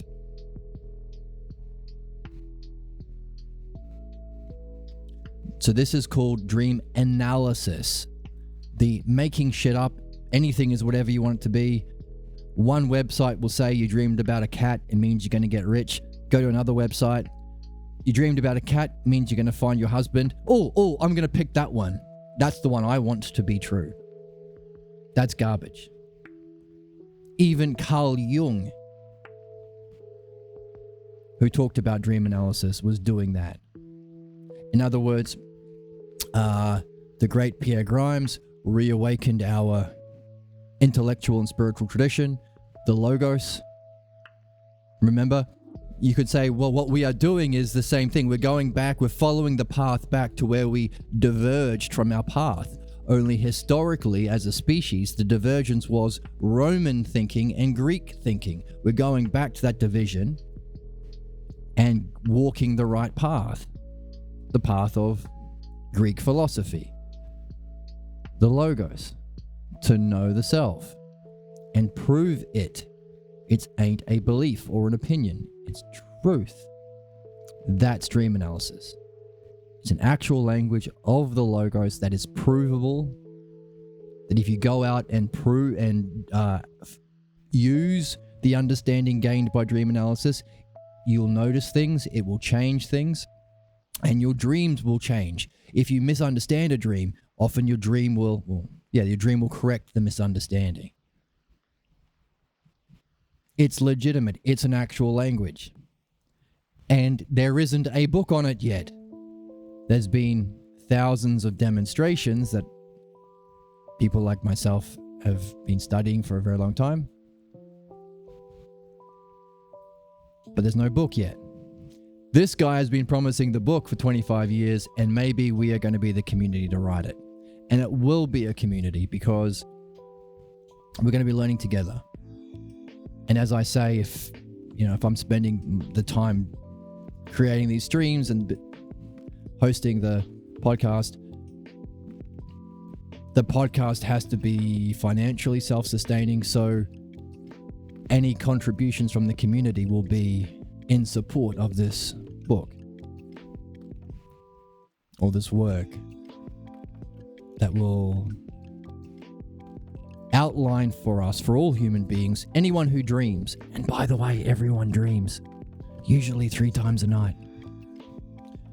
Anyone who dreams can learn how to unpack the dream, benefit from the messages of their dream, wonder about the nature of mind itself that can function in this way, become like our dream master, but also develop a relationship with our own guru, our own spiritual guide, our dream master. Fantastic. Of equal amount of value and importance as midwifery and philosophy. Up until now, we've been talking about the 2 sides of the human destiny, our human purpose, our quest. Freeing ourselves from our problems, midwifery, and using that freedom to climb the ladder of Logos, to know the nature of self and reality, and to integrate it, and to function through it beneficially or with the art. But now we can add another term, because whether we're pursuing the Logos or pursuing the Pathologos, our dreams are our guide for both. That is the significance of this book he has been promising for 25 years, and the significance of our work as a community if we can write it. I think we can. It's just a matter of, I don't know how interesting, appealing we can make this channel to make philosophy more accessible for more people, which is the aim of the channel, to create a fun learning space, have fun, meet like-minded people, but also to make philosophy more accessible. Everyone's been walking down that Roman path, Roman understanding of education, Aristotle, physical things. We have to go back and walk this other path. We've got to make this other path appealing. And that's why I use a lot of language of pop culture and stuff. And I use sound drops from cool people. It's a win-win. To make it more accessible and appealing. So, which would mean more people, which would mean if more potential people who have a financial means to support the channel, which means we can be free to create this work together. But again, it's not a solo quest. I can't do it without you. And I mean that. And I appreciate anybody who comes in and anybody who sticks around, anybody who chats, anybody who joins the Discord, shares their thoughts. We've been sharing art based on the channel. They've been really cool in Discord. So I appreciate anybody who can contribute. And that's one of the things that we can create as a community. One of the most important books perhaps ever written, How to Understand Dreams, which will facilitate our relationship with a guide that can help us with the two other most important things. And if it can be shown that the same art of dialectic that we use to understand and free ourselves from our pathologos, if that's one side of the dialectic, and philosophy, the true nature of self and reality, is the end goals of the dialectic applied to philosophy, then we can even ask the question, is it the same dialectic that we use as the structure for unpacking dreams? In other words, as we get better at one, we get better at the other, and the other. So the more we practice the dialectic, either on this text, on Socrates' text, and on our dreams, the more we are perfecting the singular art of the dialectic. The fact that we realize we are not the person we would prefer to be. So, the fact that we realize we are not the person we would prefer to be, or could be, is evidence that there is a part of us outside of our problems. This is key. This is why I say all the time, yes, we're all sleepwalking zombies. But there are moments when we can reflect. We can develop the discipline of the original virtues, where we keep our cool through practice and habit, or courage to read these books, follow the logos, even though it's weird and different. We can do this. We are able to solve our problems because we're not always in our problems. We're not fully identified with our pathologos, and not all times. For us, the times when we are in our problems, we're still doing philosophy, because then we can reflect on our problems in a philosophical way, ousia, with our friends in dialectic, and use the dialectical structure to translate our blocks, problems, fantasies, inner dialogues, and dreams, translate them into the clues we need. So we can be doing it at all times. But this is important to recognize in all people. So don't go around with your chainsaw chopping off zombie heads.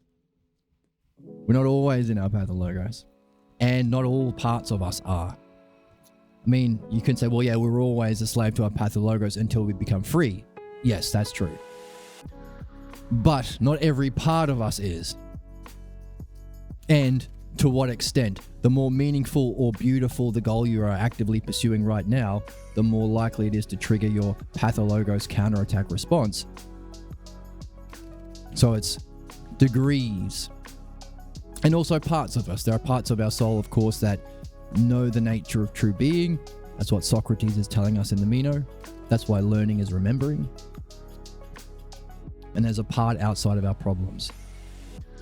And that's the evidence we have to realize there's a part of ourself out of our problem is the fact that we can realize that we're not our ideal. We're not who we really ultimately truly like to be, if we're being honest with ourselves, or if we were shooting for the stars.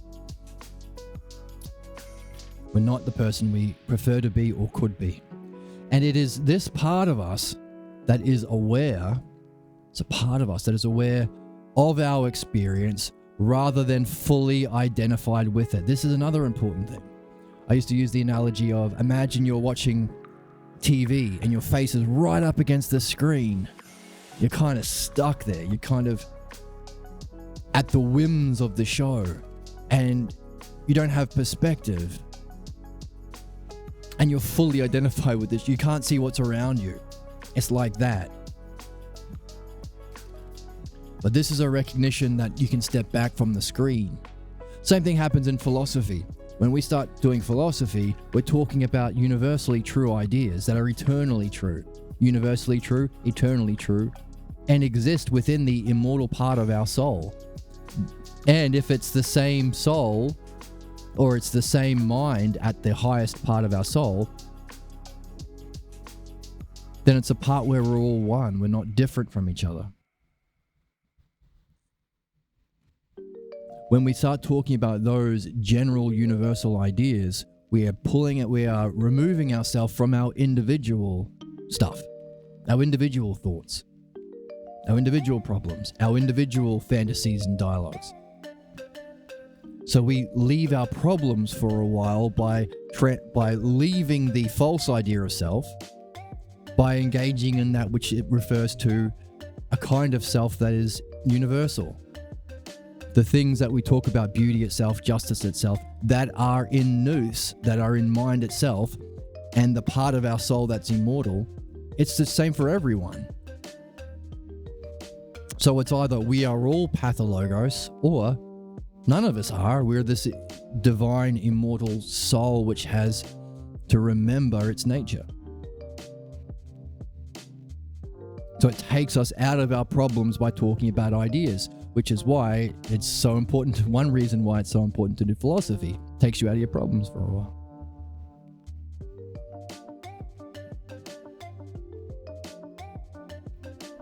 Or you're stepping back from the TV. You still recognize you have problems, but from this perspective, you can see, okay, I'm not just this TV screen. There's all this other stuff going on as well. I'm not right up against the screen. Another way of saying that is the fact that we can recognize that we are not exactly this thing that we are identifying with. We're not as good as we could be or want to be. Or we recognize we sabotage ourselves or shoot ourselves down unnecessarily. We can be better. Tells us that there's a part of us back from the TV screen. We are not fully identified with our pathologos, which is important. Otherwise, mind wouldn't be giving us clues. Say, hey, you got this problem you need to solve. You got this puzzle you haven't solved yet. You got to go back. Pick up where you left off. If we were fully identified with it, would we be getting those messages? Would we be able to listen to them? So, realizing that we could be better, we want to be better, we could be better, is realizing that part of us is aware of our experience. There's an awareness rather than an identity. There's awareness of what's happening while not thinking you are the TV screen. There's awareness of the TV screen sitting back, but not an identification, which might happen if you spent your life mushed up against the screen. Equally so, because we have these insights, we realize we're not mushed up against the screen. We're not fully identified with our pathologos. That part of ourselves is aware of all this. Ooh. Wow. Wow. And and it has a voice. Wow. It has a depth of understanding. Wow. What we need, put this in yellow, okay? What we need is a way, a method to put that part of ourselves to this noble task.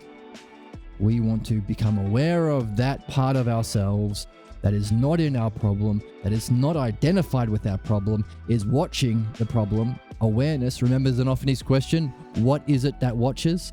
Sometimes, okay, so Socrates had the art of midwifery.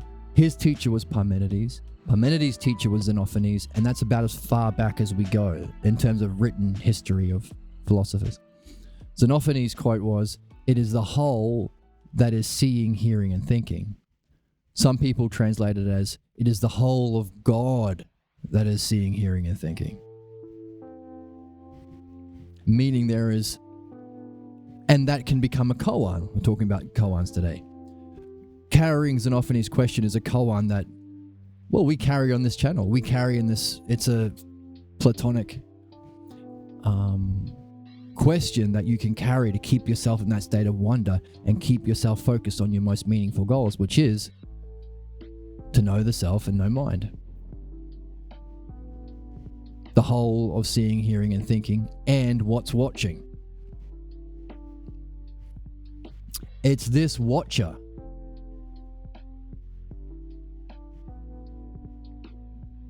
Or maybe it's this mind. Or both. That can have an awareness or watching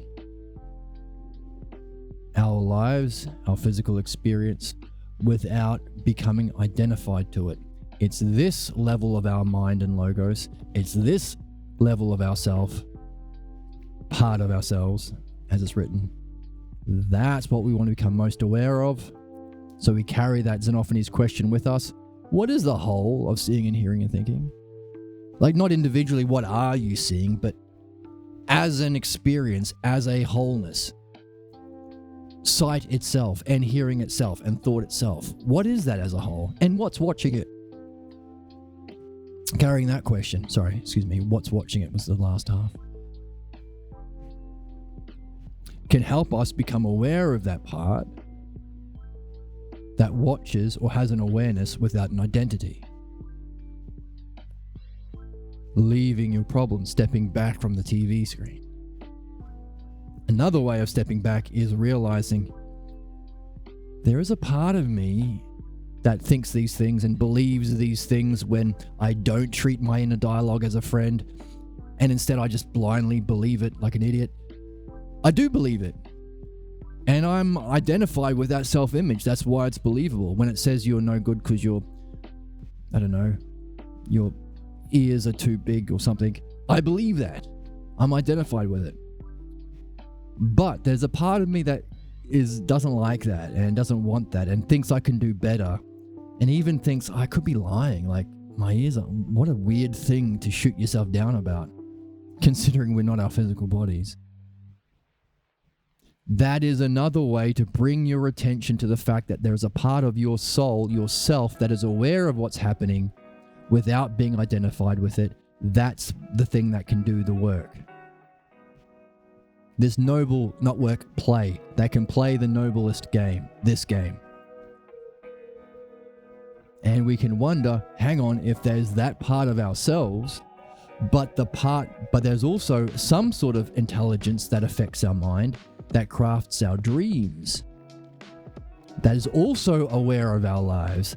Not only is aware of our lives, but can predict the future or see into the future, is aware of our problems, is aware of our goals, is aware of our self-image, is aware of all of it, not identified with any of it, not buying that shit, and is using that awareness and lack of identity with ignorance to benefit us, to give us, ask us questions, to give us puzzles, and encourage us. Encourage us like a friend. What's it doing? Reminding us of our unfinished condition and urging and encouraging us not to ignore them. Take the wheel of your soul. have that part of yourself take the wheel of your soul.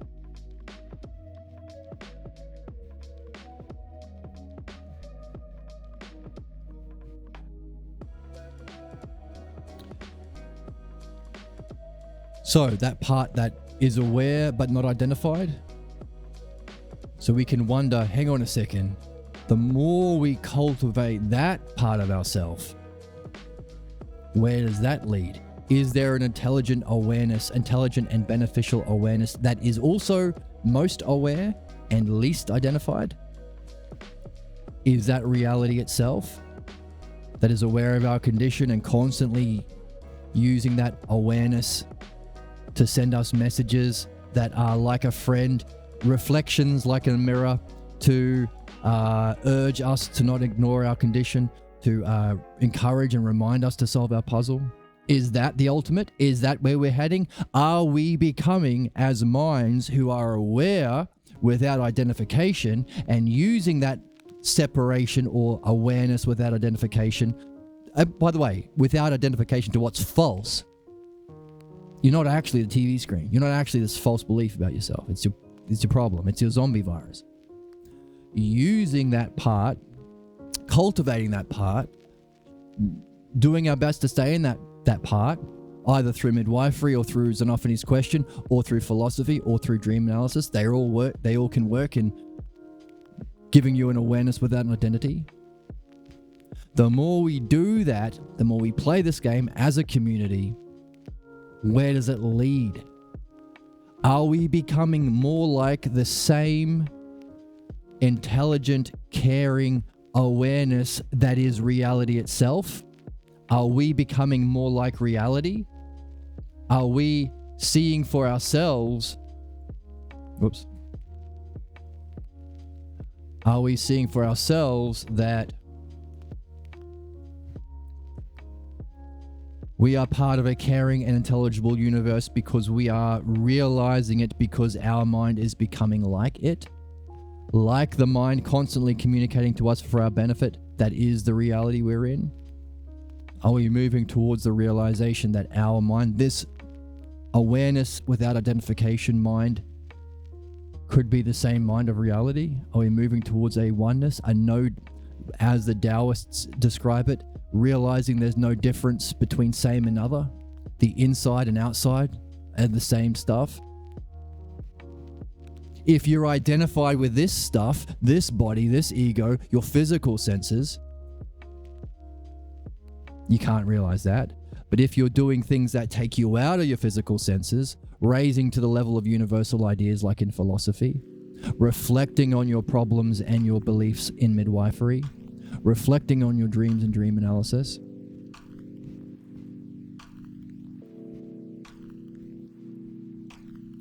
holding Xenophony's question, wondering about it, talking to your friends about all of these things,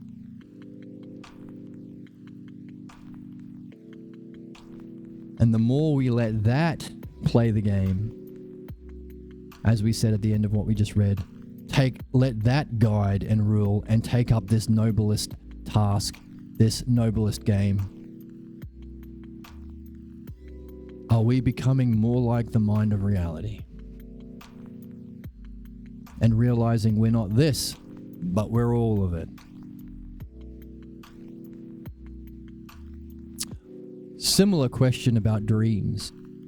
Is the intelligence that crafts our dreams, what we call the dream master, is it also aware of all of these things necessarily to create the dreams it creates while not being attached to it? So are we becoming more like the mind of not just reality, but the mind of the dream master? By the way, the daemon that we are reading about in the Meno, does that function like that? By the way, is there a level of awareness of self beyond even the recognition that your mind is the same oneness mind of reality and dreams and the dream master? Is that even watching mind itself, an awareness of even that divine mind, even that divine, an awareness of reality itself as oneness?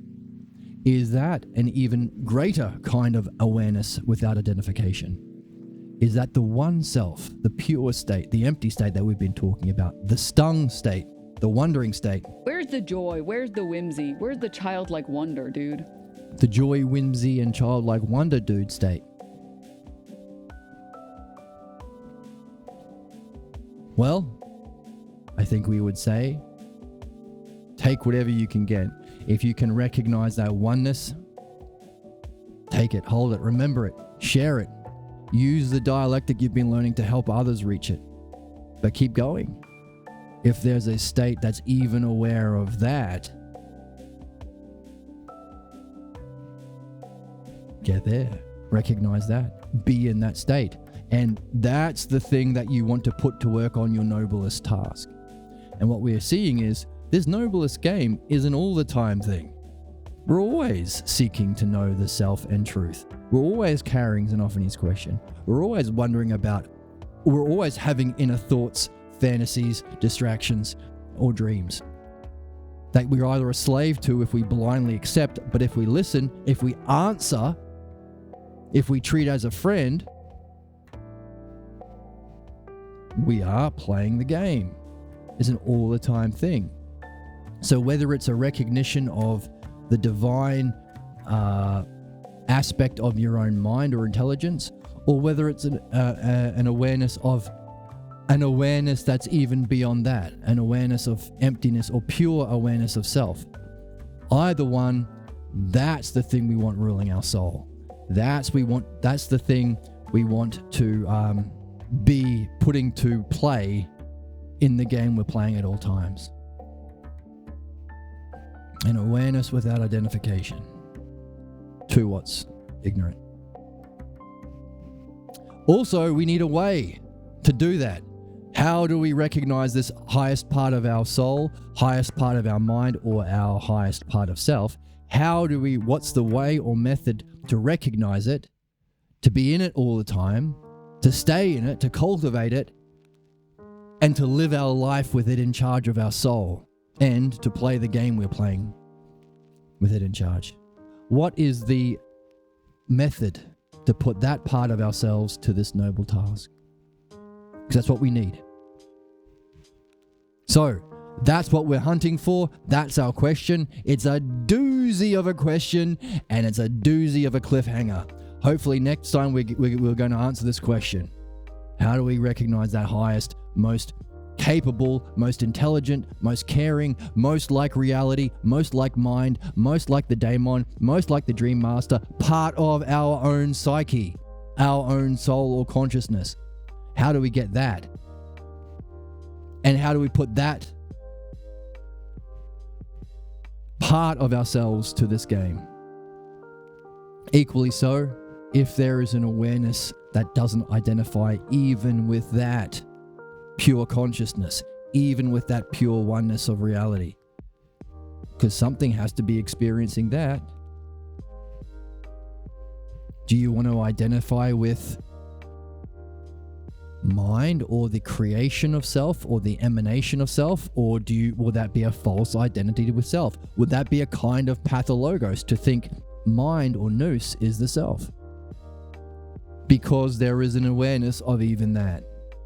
Same question. We need a way or method to recognize that part of ourself that might even be aware of mind itself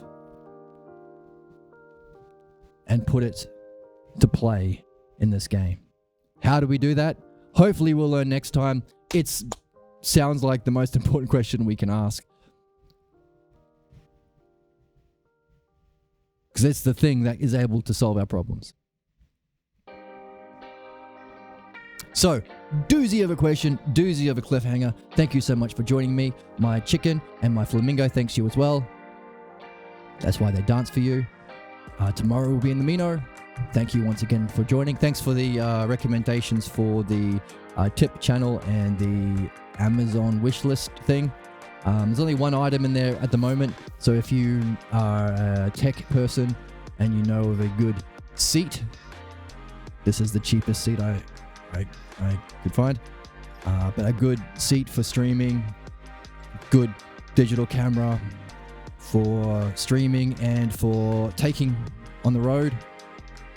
I might do some live streams from other places if I have a digital camera or lights, anything. If you're knowledgeable about that, please share your thoughts to how to improve the channel, and I'll maybe add things to my Amazon wish list that we can work towards getting to improve the stream.